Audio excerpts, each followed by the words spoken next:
أعوذ بالله من الشيطان الرجيم. بسم الله الرحمن الرحيم. بسم الله الرحمن الرحيم. عن أبي هريرة رضي الله تعالى عنه قال قال رسول الله صلى الله عليه وسلم إنه ليأتي الرجل العظيم السمين يوم القيامة لا يزن عند الله جناح بعوضة وقال اقرؤوا فلا نقيم لهم يوم القيامة وزنا رواہ البخاری و مسلم. محترم حضرات، صحیح بخاری اور صحیح مسلم کی ایک حدیث آپ حضرات کے سامنے پیش کی گئی ہے.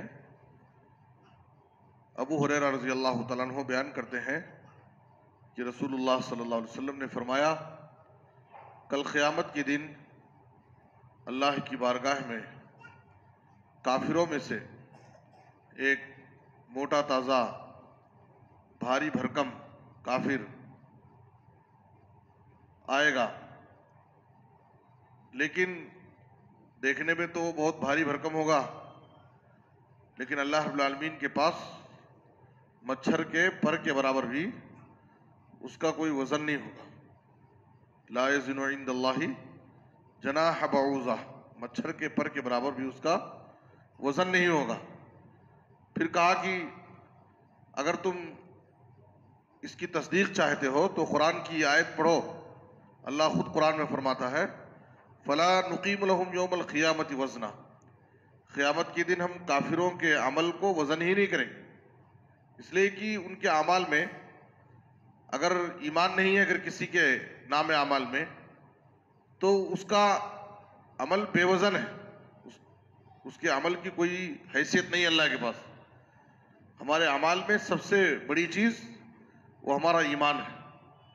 اگر ایمان نہیں ہے نام اعمال میں بہت کچھ ہے تو وہ بیکار ہے. اسی لیے اللہ نے کہا کہ کافر جو اللہ پر ایمان نہیں رکھتے ہیں ہم ان کے اعمال کو وزن ہی نہیں کریں گے. فَلَا نُقِيمُ لَهُمْ يَوْمَ الْقِيَامَةِ وَزْنًا. اس حدیث کے اندر سب سے پہلی چیز یہ ہے، اس سے ایمان کی اہمیت معلوم ہوتی ہے کہ انسان کی زندگی میں سب سے بڑی چیز جو ہے آخرت کی کامیابی کے لیے وہ ایمان ہے. اگر بندے کے پاس ایمان ہے تو وہ آخرت میں کامیاب ہوگا. بغیر ایمان کے آخرت کی کامیابی کا تصور نہیں کیا جا سکتا ہے.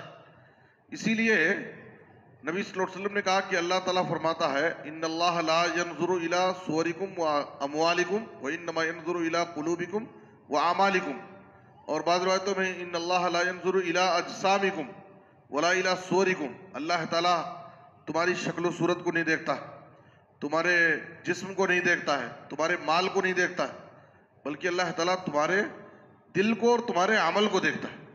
تمہارے دل میں ایمان ہے کہ نہیں، تمہارے دل میں تقویٰ ہے یا نہیں، تمہارے دل میں اخلاص ہے یا نہیں، اور تمہارا عمل کیسا ہے، نبی صلی اللہ علیہ وسلم کی سنت کے مطابق ہے یا نہیں. تو اللہ تعالیٰ اصل یہ دیکھتا ہے. ایک آدمی ظاہری طور پر اس کا وضاحت اچھا ہے، شکل و صورت اچھی ہے، لیکن اگر اس کے دل میں ایمان نہیں، تقویٰ نہیں، اخلاص نہیں، کتنا بھی محنت کرے عمل میں اور بظاہر کتنا اچھا عمل ہو تو اس کا وہ عمل اللہ رب العالمین کے پاس بے وزن ہے. اسی لیے نبی صلی اللہ علیہ وسلم نے کہا کہ دیکھنے میں تو وہ بھاری بھرکم ہوگا، موٹا تازہ ہوگا، لیکن اس کے دل میں ایمان نہیں ہوگا، وہ کافر ہوگا. اس لیے اللہ کے نزدیک مچھر کے پر کے برابر بھی اس کا کوئی وزن نہیں ہوگا. دوسری بات یہ ہے کہ قیامت کے دن ہمارے اعمال وزن کیے جائیں گے. قرآن مجید میں اللہ تعالیٰ نے کئی آیتوں میں اس بات کا ذکر کیا ہے وَالْوَزْنُ يَوْمَئِذٍ الْحَقُّ. قیامت کے دن نام اعمال کا وزن کیا جانا یہ برحق ہے، اور اللہ تعالیٰ اعمال کو وزن کرنے کے لیے انصاف کا ترازو قائم کرے گا. کسی پر بھی ذرہ برابر بھی ظلم نہیں کیا جائے گا. اور نام اعمال کا وزن کیا جانا یہ آخرت کے مراحل میں ایک مرحلہ ہے اور بڑا عظیم مرحلہ ہے. اس وقت سارے لوگ نفسا نفسی کے عالم میں ہوں گے جب نام اعمال وزن کیے جائیں گے. ہر ایک کو یہ فکر ہوگی کہ میرا نام اعمال وزنی ہوگا یا ہلکا ہوگا، اس لیے کہ یہ اس کی کامیابی اور ناکامی کا معیار ہوگا. اگر فَمَن يَعْمَلْ مِثْقَالَ ذَرَّةٍ، اللہ نے کہا فَأَمَّا مَنْ ثَقُلَتْ مَوَازِينُهُ فَهُوَ فِي عِيشَةٍ رَاضِيَةٍ وَأَمَّا مَنْ خَفَّتْ مَوَازِينُهُ فَأُمُّهُ هَاوِيَةٌ. جس کا نام اعمال وزنی ہوگا تو سمجھیے کہ وہ کامیاب ہو گیا، وہ جنت کی نعمتوں میں رہے گا. لیکن اگر جس کا نام اعمال ہلکا ہوگا، نیکیوں کا پڑا ہلکا پڑ جائے، گناہوں کا پڑا وزنی ہو جائے، تو سمجھیے کہ وہ ناکام ہو گیا، اس کا ٹھکانہ حاویہ ہے، اور حاویہ یہ جہنم کی بھڑکتی ہوئی آگ کا نام ہے. تو اللہ رب العالمین قیامت کے دن نام اعمال کو وزن کرے گا. اللہ کیسے نام اعمال کو وزن کرے گا؟ بعض مفسرین کہتے ہیں کہ جن صحیفوں میں، دفتروں میں ہمارے نام اعمال لکھے جا رہے ہیں، فرشتے جن صحیفوں میں، دفتروں میں، رجسٹروں میں ہمارے نام اعمال لکھ رہے ہیں، ان صحیفوں کو، رجسٹروں کو ترازو میں رکھ کر وزن کیا جائے گا. اور بعض لوگ اسی حدیث سے استدلال کرتے ہوئے کہتے ہیں کہ انسان ہی کو وزن کیا جائے گا، یعنی انسان ہی کو ترازو میں رکھ دیا جائے گا. اس لیے کہ اس حدیث کے اندر کیا ہے کہ ایک بھاری بھرکم موٹا تازہ آدمی آئے گا اللہ کے پاس، اور مچھر کے پر کے برابر اس کا وزن نہیں ہوگا. تو اس سے کیا معلوم ہو رہا ہے؟ اس سے استدلال کیا گیا ہے کہ قیامت کے دن نام اعمال کو وزن کرنے کی ایک شکل یہ بھی ہے کہ انسان ہی کو ترازو میں کھڑا کر دیا جائے گا.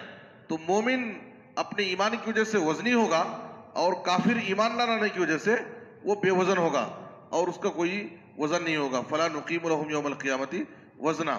اور تیسری بات یہ ہے کہ یہاں پر نبی صلی اللہ علیہ وسلم نے کہا کہ مچھر کے پر کے برابر بھی اس کا کوئی وزن نہیں ہوگا. نبی صلی اللہ علیہ وسلم میں باتوں کو سمجھانے کے لیے ایسی مثالیں دیتے تھے، مچھر کے پر کے برابر، یعنی معمولی اس کا وزن نہیں ہوگا. تو مچھر کے پر سے اس کی مثال دے رہے ہیں. جیسے نبی صلی اللہ علیہ وسلم نے دنیا کی حقیقت کو سمجھانے کے لیے کہا، لو کانت الدنیا عند اللہ تعدل عند اللہ جناح بعوضہ ما سقا کافرا منہا شربۃ ماء. اگر یہ دنیا اللہ رب العالمین کے نزدیک مچھر کے پر کے برابر اس کی کوئی حیثیت، اہمیت ہوتی، تو اللہ تعالیٰ اس دنیا میں کسی کافر کو ایک گھونٹ بھی پانی نہیں پلاتا. تو دنیا کی حقیقت، یعنی دنیا اللہ کی نظر میں آخرت کے مقابلے میں اس کی کوئی حیثیت نہیں، بالکل یہ گئی گزری ہے، اس کی معمولی حیثیت بھی نہیں. تو نبی صلی اللہ علیہ وسلم اس کی حقیقت کو سمجھانے کے لیے بیان کر رہے ہیں کہ مچھر کے پر کے برابر بھی اس کی کوئی حیثیت ہوتی. اللہ تعالیٰ قرآن میں کہتا ہے، ان اللہ لا یستحی ان یضرب مثلا ما بعوضۃ فما فوقها. اللہ تعالیٰ مچھر یا مچھر سے بڑی کسی چیز کی مثال بیان کرنے سے اللہ شرماتا نہیں. یعنی اگر بات کو سمجھانے کے لیے چھوٹی سی چھوٹی چیز کی مثال دینے کی ضرورت پڑے تو اللہ تعالیٰ اس بات سے شرماتا نہیں، بلکہ چھوٹی چھوٹی چیزوں کی مثال دے کر کے باتوں کو سمجھاتا ہے، تاکہ لوگ اللہ کی توحید کو سمجھیں اور قرآن کی باتوں کو سمجھنے کی کوشش کریں. تو یہ جو مثالیں بیان کی جاتی ہیں قرآن میں اور احادیث کے اندر لوگوں کو سمجھانے کے لیے، تاکہ لوگ باتوں کو سمجھ سکیں. اور قرآن میں، احادیث کے اندر ایسی بہت ساری مثالیں موجود ہیں. ضرورت اس بات کی ہے، اگر ہم آخرت کی کامیابی چاہتے ہیں اور اپنے درجات کو بلند کرنا چاہتے ہیں، اپنے گناہوں کی مغفرت چاہتے ہیں، تو سب سے پہلے ایمان ضروری ہے، اور ایمان کے ساتھ نیک اعمال ضروری ہے، ایمان کے ساتھ عمل صالح ضروری ہے. اسی کی بنیاد پر ہمیں دنیا اور آخرت میں عزت اور کامیابی حاصل ہو سکتی ہے. اللہ سے دعا ہے کہ اللہ تعالیٰ ہمیں ایمان کے ساتھ عمل صالح کی توفیق عطا فرمائے. آمین. تقبل یا رب العالمین. وصلی اللہ علی نبینا محمد وآلہ وصحبہ اجمعین.